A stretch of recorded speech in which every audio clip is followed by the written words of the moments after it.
दिन भर घूमने के बाद मैं रात में फिर देवी कामाख्या के मंदिर में पहुंच गया। मंदिर तो बंद हो गया था, पर मुझे बस किसी जगह पर बैठकर थोड़ा ध्यान करना था। मुझे नहीं पता था कि आज मुझे अपने अंदर के एक और शक्ति का पता चलेगा। मंदिर से थोड़ा नीचे एक खाली जगह पर मैं ध्यान के लिए बैठ गया। चारों तरफ का वातावरण काफी अच्छा था।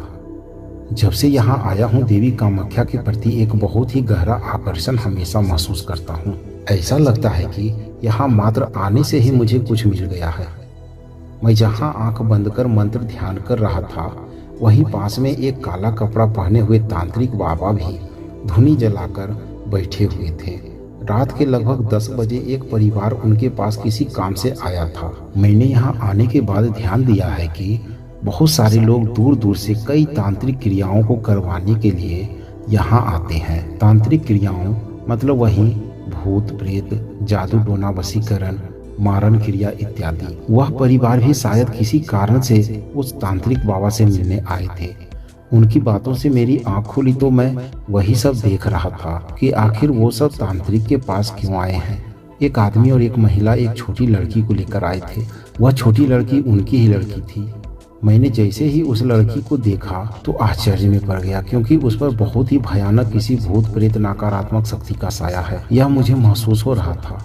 उसी छोटी लड़की को ठीक करने के लिए ही वो उस तांत्रिक बाबा से मिलने आए थे। आसपास काफी सुनसान था, इसलिए उन सभी की बातों को सुन रहा था। उस छोटी लड़की पर किसी ने शायद दुश्मनी के कारण प्रेत द्वारा उतली विद्या का प्रयोग किया था। जिस तांत्रिक ने उस पर यह किया होगा, वह उस छोटी लड़की की जान भी आसानी से ले सकता था। यह सब मुझे उस तांत्रिक बाबा के बातों को सुनकर पता चल रहा था। अब उस तांत्रिक बाबा ने अपनी क्रिया को शुरू कर दिया। मैंने भी अपने लिए रक्षा मंत्र पढ़ लिया, क्योंकि नकारात्मक शक्ति एक साधक की ओर हमेशा आकर्षित होती है। पागल बाबा ने मुझे कुल 4 रक्षा मंत्र खुद की रक्षा के लिए बताया है। उन मंत्रों के प्रयोग का भी स्तर है। जब वह छोटी लड़की यहाँ आई थी तो सामान्य दिख रही थी, लेकिन जैसे ही उस तांत्रिक बाबा ने अपनी क्रिया को शुरू किया, वह लड़की छटपटाते हुए वहाँ से भागना चाह रही थी। उसके पिताजी और उसकी माँ ने किसी तरह उसे पकड़ रखा था। कुछ ही मिनट बाद एक वक्त ऐसा आया कि वह छोटी लड़की अपनी माँ व पिताजी को ही पीछे की ओर घसीटने लगी। यह देख मैंने भी जाकर जल्दी से उस छोटी लड़की को पकड़ा। किसी तरह उसे पकड़कर हमने बिठाया। उधर तांत्रिक बाबा मंत्र पढ़ रहे थे कि कुछ ही मिनट बाद वह फिर भागने के लिए जोर लगाने लगी। इस बार उसकी ताकत के लिए मेरी शारीरिक ताकत भी मात खा गई। वह छोटी लड़की कुछ ही कदम आगे गई। मैं और उसके पिताजी उसे पकड़ने के लिए उठे।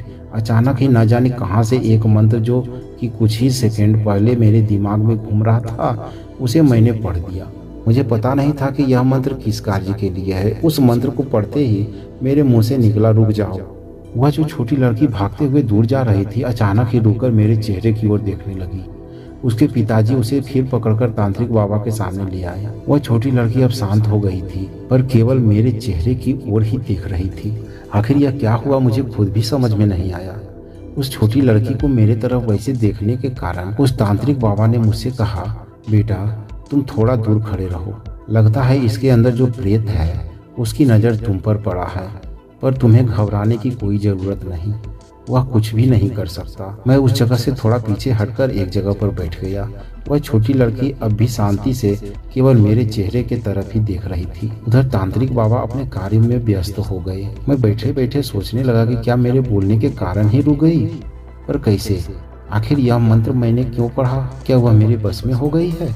इतना सब कुछ सोचते ही मैंने उस छोटी लड़की को देख धीरे से कहा कि इधर आओ। मैं बस अपने मन के प्रश्नों का उत्तर जानना चाहता था। मेरे इतना कहते ही वह छोटी लड़की मेरे तरफ आने के लिए खड़ी हो गई। उसके पिताजी व माँ ने उसे पकड़ रखा था, पर वह मेरे तरफ आने के लिए ही अपना पूरा जोर लगा रही थी।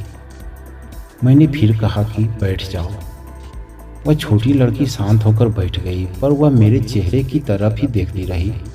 मुझे अब कुछ कुछ समझ आ रहा था कि क्या हुआ है। या तो वह छोटी लड़की मेरे बस में थी, या उसके अंदर का प्रेत मैं जो भी कह रहा था वह कर रही थी, या फिर शायद उसके अंदर का प्रेत वैसा कर रहा था। इस वशीकरण का थोड़ा प्रभाव लोगों पर पड़ता था जब काम पिशाचिनी मेरे साथ थी। पर अब ऐसा कैसे हो गया? किसी वशीकरण क्रिया को तो मैंने सीखा भी नहीं है। अब अगर वशीकरण क्रिया का प्रयोग कर भी दिया है तो उसे हटाऊं कैसे? यह तो मैं जानता ही नहीं। मुझे अब कुछ भी समझ नहीं आ रहा था कि क्या करूं। कुछ देर मैं वैसे ही बिना कुछ बोले चुपचाप बैठ सब कुछ देखता रहा और वह छोटी लड़की मुझे घूरती रही। अब तांत्रिक बाबा उस छोटी लड़की के सिर पर हाथ रखकर मंत्र पढ़ने लगे और तुरंत ही वह छोटी लड़की फिर छटपटाने लगी, पर वह केवल मुझे ही देख रही थी। कुछ देर ऐसे ही चलता रहा। फिर एक वक्त वह छोटी लड़की मानो मुरझाकर बेहोश हो गई। अब उस तांत्रिक बाबा ने कहा कि वह अब ठीक है। उसके ऊपर जो क्रिया किया गया था उसे काट दिया गया है। लगभग आधे घंटे बाद ही वह लड़की होश में आ गई।